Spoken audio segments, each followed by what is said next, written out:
Algo que se me olvidó decirles era la última pregunta de aquí del glioxilato. De cómo medirías la actividad del ciclo del glioxilato en el laboratorio. Es como para ver su creatividad, pero pues nada más recordándoles que eh, cuando medimos enzimas, pues se puede tanto medir la desaparición del sustrato como la aparición del producto. Y pues a lo largo del curso vimos algunas pruebas de detección de carbohidratos, por ejemplo, o de lípidos. Quizá las de lípidos, bueno, sí las mencionamos, no las llevamos a cabo más que la de etanol, pero pues sí hay maneras de poder tanto medir los lípidos como los carbohidratos, que serían los sustratos y los productos de esta vía. Entonces ahí lo dejo a su creatividad, cómo podrían responder eso. Y vamos a la fotosíntesis, otro tema,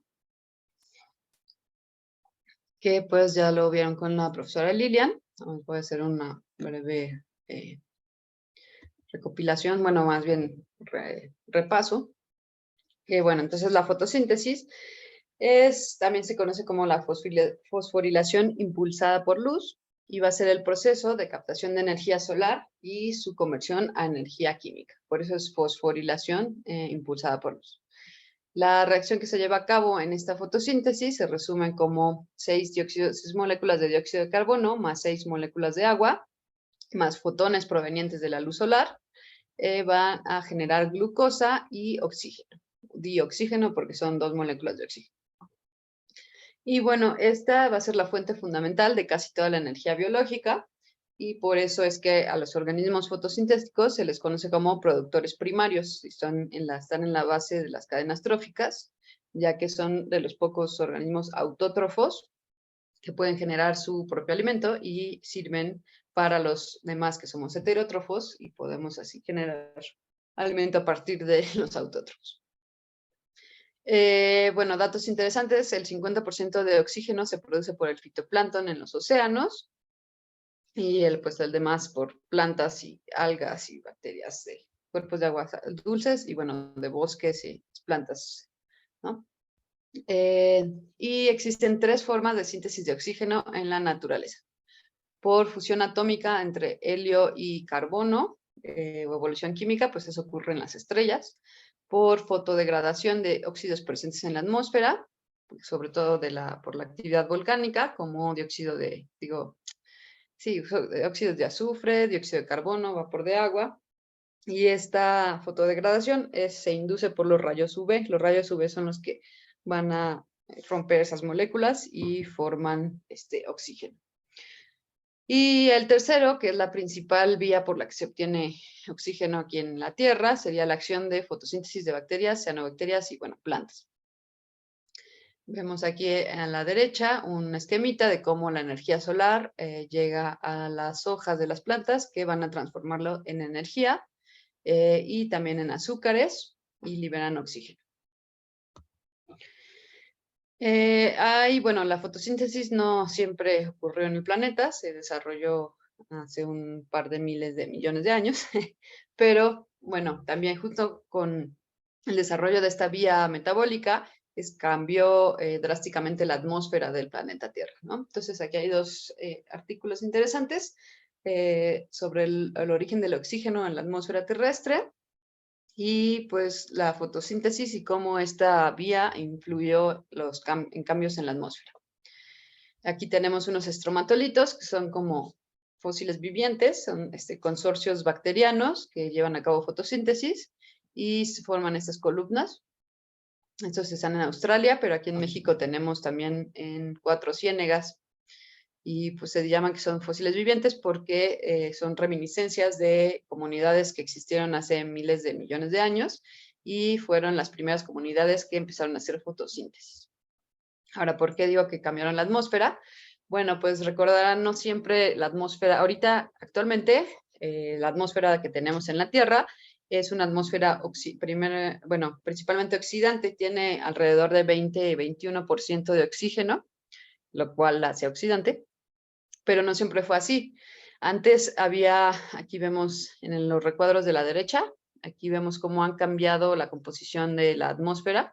En las primeras eras geológicas, o cuando apenas se había formado la Tierra, pues había más amonio, metano, vapor de agua, otros gases, sobre todo también dióxido de carbono. Entonces esto hacía una atmósfera reductora, no oxidante, lo contrario, oxidante. Pero pues poco a poco fueron disminuyendo estos gases y empezó a incrementar el oxígeno. Y entonces se transformó de una atmósfera reductora a un oxidante. Este proceso se conoce como la gran oxidación y ocurrió aproximadamente hace 2.3 gigaaños, que equivalen a 2.3 mil millones de años. Aquí vemos este esquemita de la izquierda, cómo se ve la historia del desarrollo de la vida en la Tierra, desde que inició la formación del planeta, cuando empezaron a surgir las primeras formas de vida, que eran pues procariontes, y eran muy pequeños. Y bueno, a partir de que surgió un procarionte capaz de llevar a cabo esta fotosíntesis, que aquí está en verdecito, fue que se desencadenó ese cambio, que empezó a formarse más oxígeno, se empezó a acumular. Primero el oxígeno que se formaba fue reaccionando con minerales que estaban en la Tierra, en la parte continental. Por ejemplo, en el Gran Cañón han visto que tiene como tierra muy rojiza, es porque está llena de óxido. Ahí básicamente se fue absorbiendo mucho oxígeno. Cuando se saturaron esos minerales, es que se empezó a acumular en la atmósfera. Entonces, por eso tardó un poco en que se empezara a acomodar el oxígeno atmosférico, pero a partir de que, aquí está en el circulito de rojo, a partir de que se empezó a acumular este oxígeno, pues vemos cómo la vida, las formas de vida fueron diversificándose y haciéndose cada vez más grandes. De bacterias y, bueno, procariontes, arqueas, bacterias, pasamos a protozoarios, algas, luego pues hongos y animales ya metazoarios, cada vez más grandes, como peces, insectos, reptiles, después mamíferos, etc.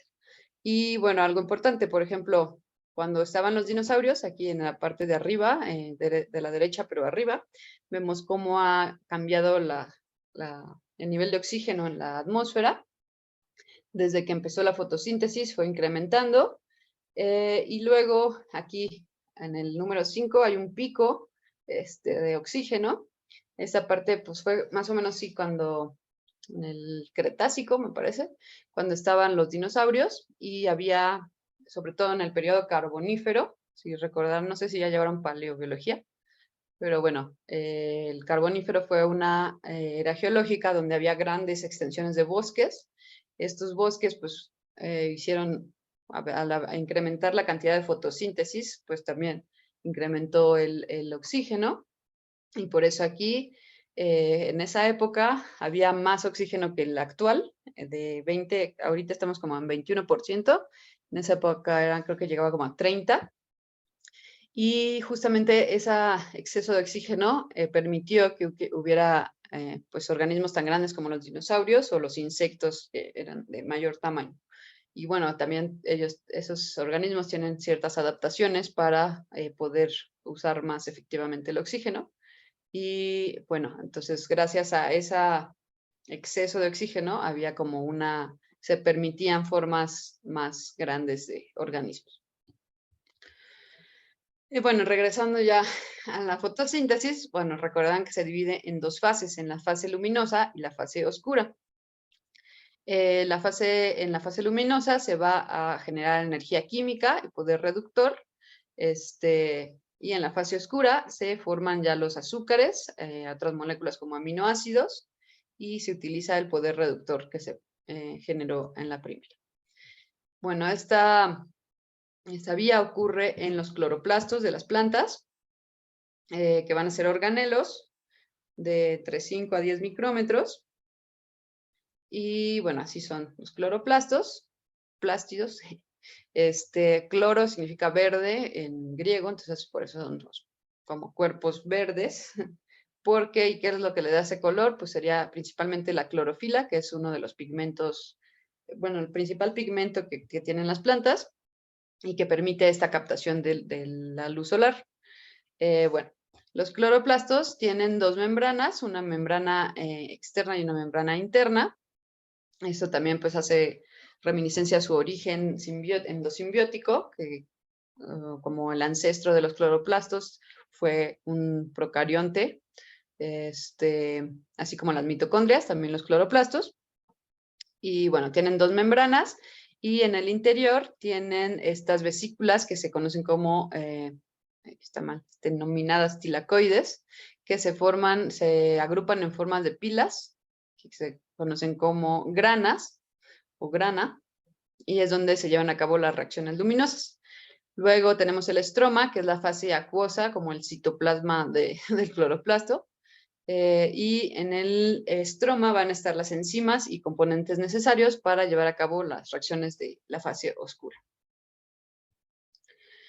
Entonces vemos que de las dos fases de la fotosíntesis, en la fase luminosa ocurre una cadena transportadora de electrones, similar a la cadena respiratoria, que bueno, se alimentan los fotones o electrones, se alimentan de la luz solar. Y bueno, tiene dos sustratos, la luz, que serían los fotones, y el agua. Y va a producir ATP, NADPH y oxígeno. Entonces tenemos aquí el fotosistema 2, el fotosistema 1, van a ser una cadena transportadora de electrones, igual que análogo a la cadena respiratoria, en donde, bueno, estos electrones van pasando de cada complejo, empiezan en el 2, se transportan luego al 1 y pues así se forma el NADPH, por un lado. Esto va a impulsar una ATP sintasa. Recuerdan que, como vieron en el coloquio, es un nanomotor que impulsa la producción de ATP. Luego, en la fase oscura, o también se conoce como el ciclo de Calvin, se va a fijar dióxido de carbono y se va a producir glucosa. Los sustratos de la fase oscura pues sería dióxido de carbono, el ATP que se generó anteriormente, porque requiere energía, el ciclo de Calvin, el poder reductor o NADPH, y los productos serían glucosa, NADP y ADP. Y bueno, aquí tenemos, ¿no? Justo el ciclo de Calvin es llevado a cabo por esta enzima que se llama rubisco, que va a fijar el dióxido de carbono, y va a formar al final, pues, glucosa. Ahora vamos a ver un video de cómo ocurre. Lo repetí aquí. Y bueno, la voz está chistosa, pero lo explica bastante bien. Déjenme ver si estoy compartiendo el sonido. Debería estar. Aquí está. Sí. Con el fin de que las plantas crezcan, ellas necesitan aportes de dióxido de carbono, agua y energía. El proceso químico por el cual las plantas utilizan estos recursos para la fabricación de glucosa se llama fotosíntesis.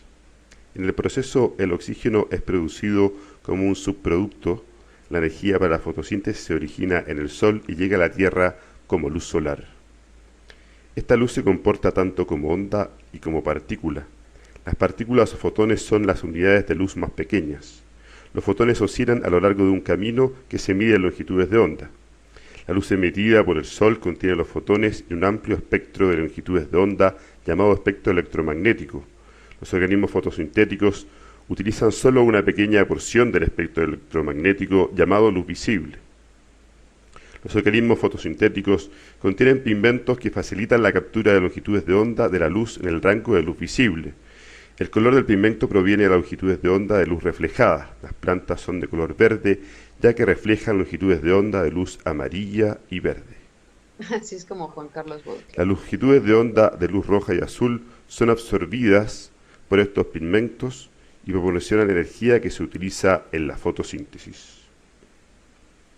Dentro de los organismos fotosintéticos eucariotas, también conocidos como fotoautótrofos, las reacciones químicas de la fotosíntesis se producen dentro de las células vegetales en estructuras especializadas, conocidas como cloroplastos. La fotosíntesis se compone de dos tipos de reacciones, las reacciones dependientes de la luz y el ciclo de Calvin. Dentro de los cloroplastos hay pequeñas estructuras con forma de disco llamadas tilacoides, que están rodeados por un espacio lleno de líquido llamado estroma. Las reacciones que sintetizan la glucosa, el ciclo de Calvin, ocurren en el estroma. Las reacciones dependientes de la luz ocurren en los tilacoides. Es aquí donde se inicia la conversión de energía luminosa en energía química. En la mayoría de los organismos fotosintéticos, los tilacoides contienen pares de fotosistemas llamados fotosistema 1 y fotosistema 2, que trabajan conjuntamente para producir la energía que luego utilizarán en el estroma para la fabricación de los azúcares. Los fotosistemas de los tilacoides constan de una red de moléculas de pigmento, accesorio y clorofila, las moléculas que absorben los fotones de la luz. Dentro de las moléculas de pigmento, la energía lumínica absorbida excita a los electrones a un estado superior. Los fotosistemas canalizarán la energía de excitación recolectada por las moléculas de pigmentos a un centro de reacción que constituye de una molécula de clorofila alfa asociada a proteínas que luego pasará a los electrones a una serie de proteínas localizadas en la membrana del tilacoide. Los fotones de luz inciden en los fotosistemas 1 y 2 al mismo tiempo. Vamos a examinar lo que sucede con los fotones que inciden al fotosistema 2 en primer lugar. Los electrones energizados son pasados desde el centro de reacción del fotosistema 2 a la cadena de transporte de electrones. Los electrones perdidos por el fotosistema 2 se sustituyen por un proceso llamado fotólisis, que consiste en la oxidación de una molécula de agua produciendo electrones libres y gas oxígeno.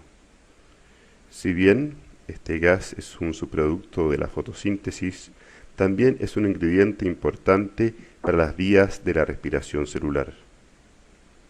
A medida que los electrones pasan a través de la cadena de transporte de electrones, la energía de los electrones se utiliza para bombear iones de hidrógeno desde el estroma al tilacoide, creando un gradiente de concentración. Este gradiente proporciona la energía necesaria para que una proteína llamada ATP sintetasa fosforile al ADP para formar ATP. Los electrones de baja energía que abandonan el fotosistema 2 son transportados al fotosistema 1. En el fotosistema 1 los electrones de baja energía son reenergizados y pasan a través de una cadena de transporte de electrones en la que se usan para reducir al transportador de NADP a NADPH. Cuando el cloroplasto está recibiendo un suministro constante de fotones, las moléculas de ATP y NADPH están siendo rápidamente proporcionadas a las vías metabólicas en el estroma. Por lo tanto, el ATP y el NADPH, formado durante las reacciones dependientes de la luz, se utilizan en el estroma para aportar energía a las reacciones del ciclo de Calvin.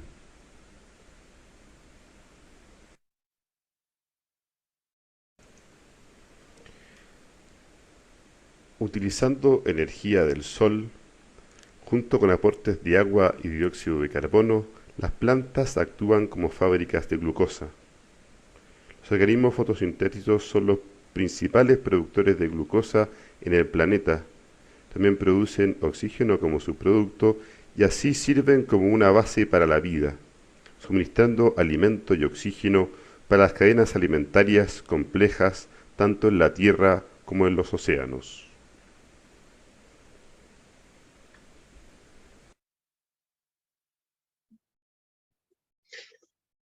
Bueno, ahí era básicamente lo que dije, pero se ve padre la animación de cómo ocurre. Algo importante, pues que justamente al regular bueno, las plantas al consumir dióxido de carbono, al fijarlo en glucosa y generar oxígeno, pues ayudan a disminuir este gas que es efecto invernadero. Y bueno, recordarán que si hay mucho o hay exceso de dióxido de carbono en la atmósfera, genera este efecto invernadero que hace que incremente la temperatura del planeta. Entonces, pues las plantas pues al disminuir el dióxido de carbono, regulan a su vez la temperatura. Y es importante pues para el equilibrio ecológico del planeta. Ahora vamos a ver este modelo de fotosíntesis, también es de NetLogo, como recordarán el de la cadena respiratoria, pero pues este es sobre fotosíntesis. Vamos a correrlo en el logo web. En el NetLogo web. Y bueno, aquí en el cuadro oscuro es donde se va a ver el modelo. Tenemos aquí diferentes parámetros. Sería el número inicial de cloroplastos, el número inicial de moléculas de dióxido de carbono, el agua que corre por las hojas, bueno, el agua, y la intensidad de luz. Aquí algo importante, bueno, la fotosíntesis, sus sustratos serían principalmente luz, dióxido de carbono y agua. El agua, como vieron, sirve para, bueno, de ahí también se pueden obtener electrones y por eso se obtiene el oxígeno. Cuando se le quitan los electrones queda oxígeno. Pero bueno, vamos a Setup y Reset. Aquí los circulitos verdes serían los cloroplastos. Y bueno, aquí, como les de recordar, los modelos son simplificaciones de la vida real. Entonces está simplificado toda la fotosíntesis, ocurre en los cloroplastos. Y podemos aquí jugar con el número de cloroplastos, el número de dióxido de carbono, que sería uno de los sustratos, el agua y la luz. Aquí pues las cantidades de cloroplastos, el máximo es 6, la mitad es 3, de 0 a 6. Entonces vamos a empezar, nada más este modelo es para que vean cómo repercute la cantidad de sustratos en los productos y también en la tasa de producción o sea, bueno, en la velocidad en la que se generan estos productos. Dióxido de carbono, pues el máximo sería 200. Aquí me lo pongo 100. Que está a la mitad. El agua, el máximo es 50, la mitad es 25. Y la luz, igual, el máximo es 100. Aquí pues se va a ir contabilizando las moléculas de dióxido de carbono presentes, las moléculas de oxígeno que se generan y las moléculas de azúcar. Aquí abajo en esta grafiquita se ven esas 3 moléculas que se contabilizan, dióxido de carbono, oxígeno y azúcar.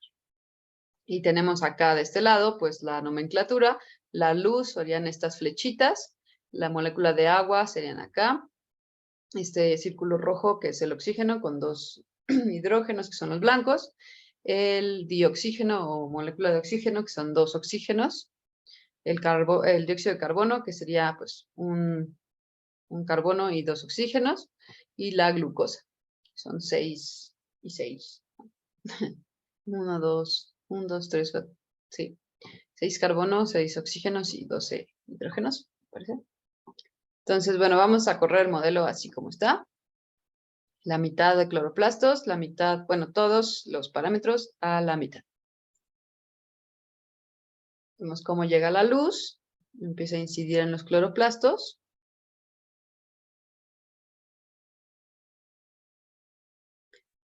Y aquí en las 100 moléculas de dióxido de carbono que empezaron, se empiezan a degradar, bueno, a fijar.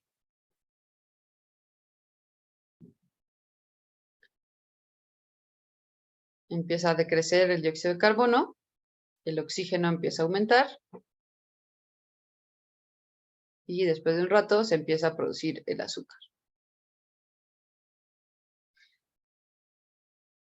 Ahora, algo importante para el cuestionario es que tienen que anotar en qué condiciones es donde se inhibe esta fotosíntesis, o que si le quitamos, o cuál de los parámetros cuando los quitamos ya no pueda llevarse a cabo la fotosíntesis, y también en cuáles son los otros que aceleran esa fotosíntesis. O sea, por un lado, cuáles la inhiben, o si quitamos uno, cómo se inhibe, y por el otro lado, cómo se acelera. Aquí vemos, pues, la tasa normal, bueno, normal, tomando como referencia cada parámetro a la mitad. Después de 1500 ciclos más o menos, ya bueno, más bien choca el dióxido de carbono con el oxígeno. Hay más oxígeno que dióxido de carbono y la glucosa ya se ve cómo va incrementando. Ahora vamos a pausarlo y vamos a resetarlo. Vamos a poner, bueno, si quitamos los cloroplastos, pues no va a haber, vamos a ver qué ocurre. pues al no estar los cloroplastos, pues no están ninguna de las enzimas, ni la manera de cómo transformar esa energía. Entonces, pues no ocurre la fotosíntesis, ¿no?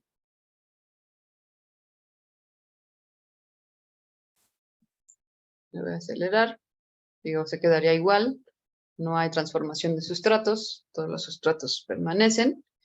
Y vemos aquí en la gráfica, pues el dióxido de carbono se mantiene constante, no se degrada o no se fija. Y no se produce oxígeno ni azúcar. Entonces aquí se inhibe sin cloroplastos, que es donde se lleva a cabo la reacción, pues se va a inhibir.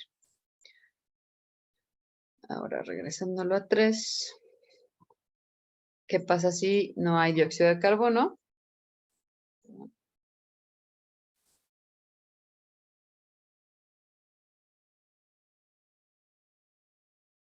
Vamos a ver. Pues si tenemos agua, tenemos luz. Entonces si hay un pequeño formación de oxígeno, porque pues justo el agua es la que va a donar los electrones también.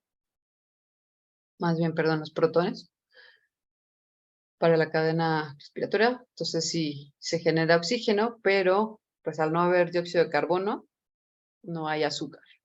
No se puede generar los azúcares. Y pues entonces en realidad tampoco se lleva a cabo la fotosíntesis, ¿no? Solo hay es una cadena respiratoria, pero es análoga a la mitocondrial.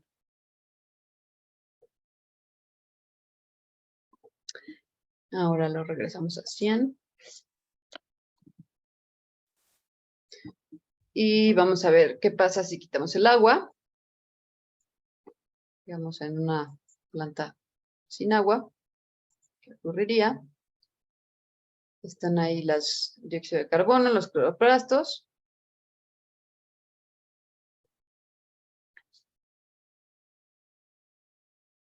Y pues también hay aquí, se movió tantito. Tampoco ocurre la fotosíntesis, ¿no? Al no estar el agua, no se pueden aceptar los electrones de la cadena respiratoria, cadena transportadora de electrones, y no ocurren esas reacciones de oxidorreducción, entonces pues no se puede dar la fotosíntesis. Se mantienen constante el dióxido de carbono.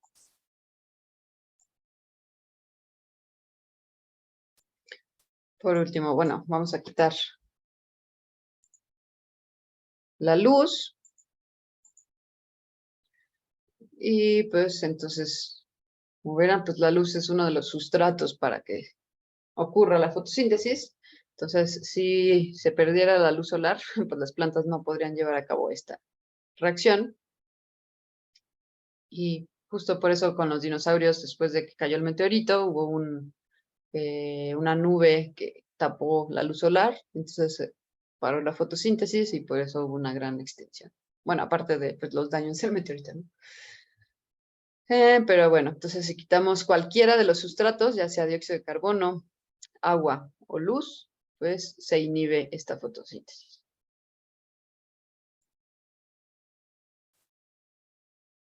Ahora vamos a ver al revés qué pasa cuando subimos alguno de los componentes. Si ponemos más cloroplastos, perdón, ¿qué va a ocurrir? Que vemos cómo se empieza a formar la glucosa. Pues lo que ocurre es que haber más fuentes de producción zonas donde se ocurre la fotosíntesis, pues se va a acelerar este proceso, va a crecer más rápido el dióxido de carbono y va a producirse más rápido el oxígeno y la glucosa. Está bastante obvio, yo creo.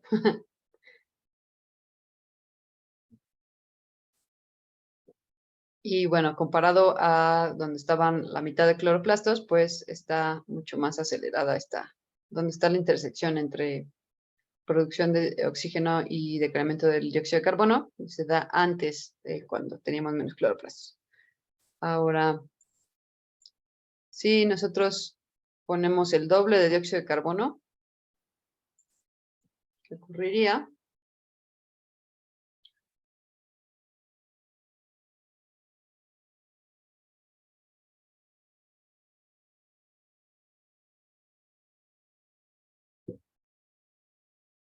Se alenta un poco la reacción.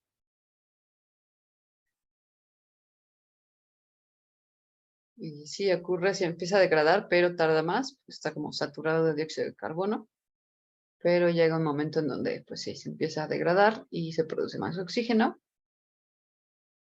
y la glucosa pues se produce menos, pero sí está ahí produciéndose. Regresamos a 100. Y ahora, ¿qué pasa si ponemos más agua?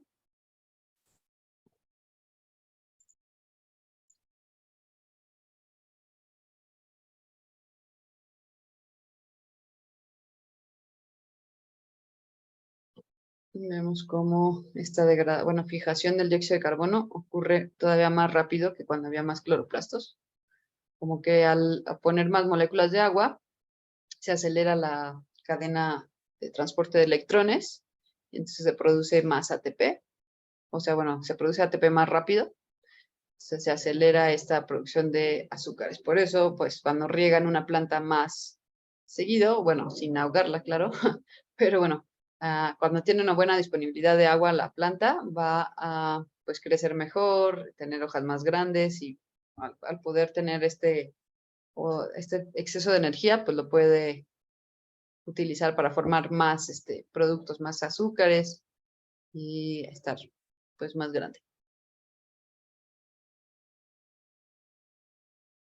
Aquí vemos, bueno, aquí ya se saturó el oxígeno, ya se acabó casi el dióxido de carbono.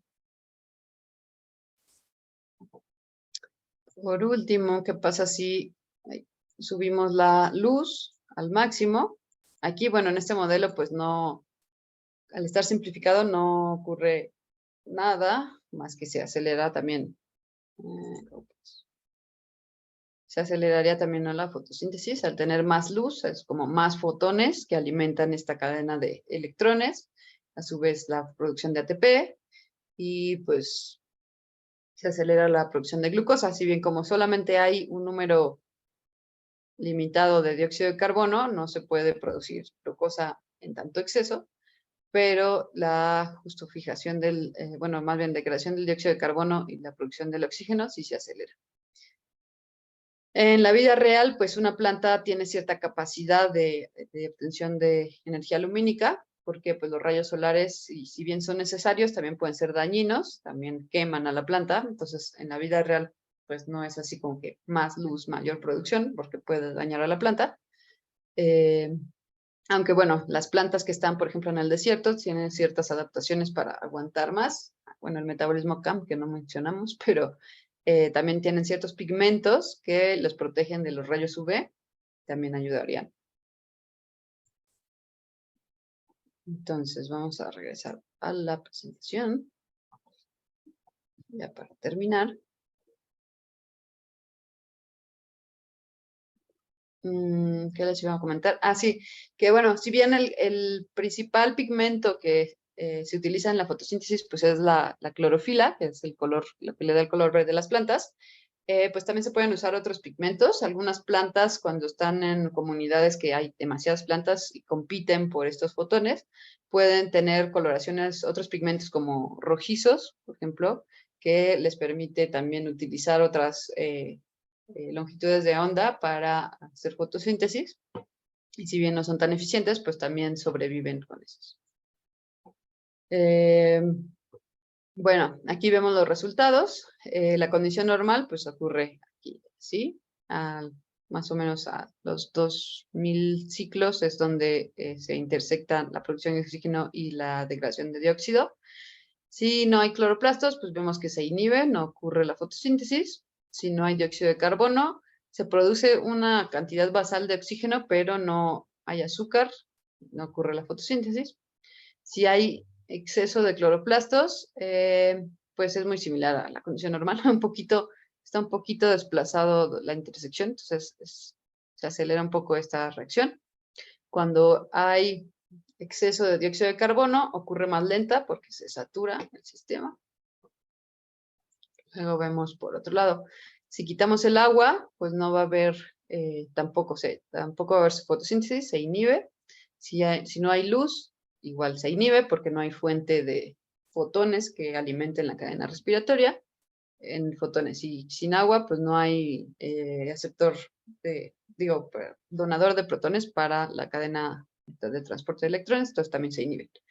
Cuando incrementamos el agua, se acelera, se acelera mucho más la reacción. Si vemos esta comparado al normal, si aquí la intersección ocurre a los más o menos 2000, se ve muy pequeño, ¿verdad? A ver. Acá vemos la intersección, está como al 1800 de tiempo, el ciclo 1800. Cuando hay más agua o exceso de agua, esta intersección ocurre como a los 800, o sea, 1000 ciclos antes. Se acelera bastante. Y cuando hay más luz, también se acelera la reacción, no tanto como el agua como que impacta más, pero sí se acelera con respecto a la condición normal. Un poco. Un par de cientos de ciclos antes. ¿Alguna duda hasta aquí?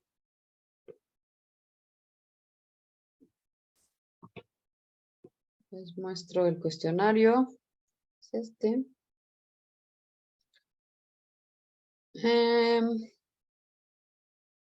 Está bastante simplificado. Entonces, bueno, aquí también, ¿cómo se podría medir en el laboratorio la fotosíntesis? Hay varias prácticas en donde se puede hacer esto.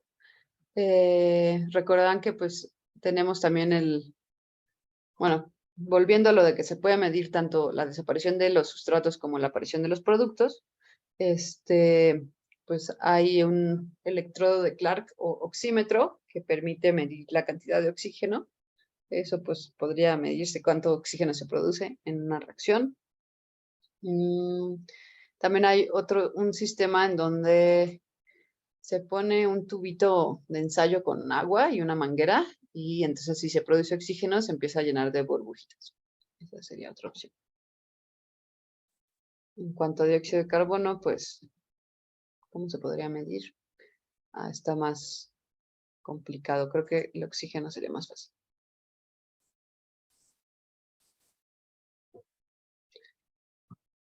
¿Ninguna duda, pregunta, comentario?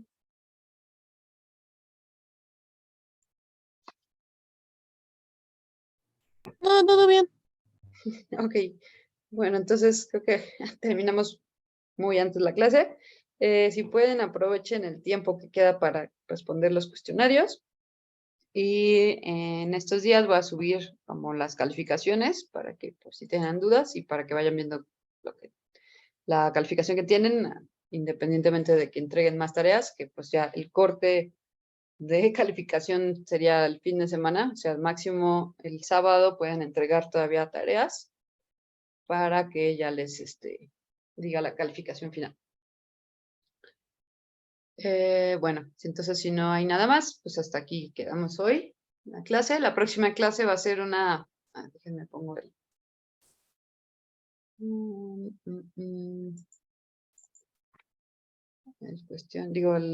calendario.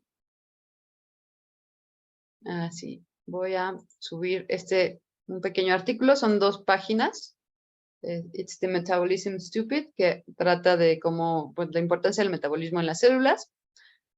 Y vamos a hacer también una breve pues, recapitulación de las clases que vimos, entrega de calificaciones y ya cierre de curso. Voy a subir ese artículo estos días para que lo lean y podamos comentarlo. Les digo, es muy corto, son como 2 páginas. Sí, ya, ya terminó la clase. Y bueno, entonces nos vemos la próxima clase para cerrar. También ya terminaron con la profesora Lilian, ¿no? Me parece.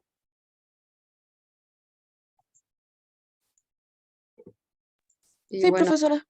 recuerden que para pasar la materia, pues se tiene que tener calificación aprobatoria en laboratorio y en teoría. Y pues, la calificación final es el promedio. Bueno, cuenta la mitad teoría y la mitad laboratorio. Bueno, entonces nos vemos la próxima semana. Que tengan bonita semana.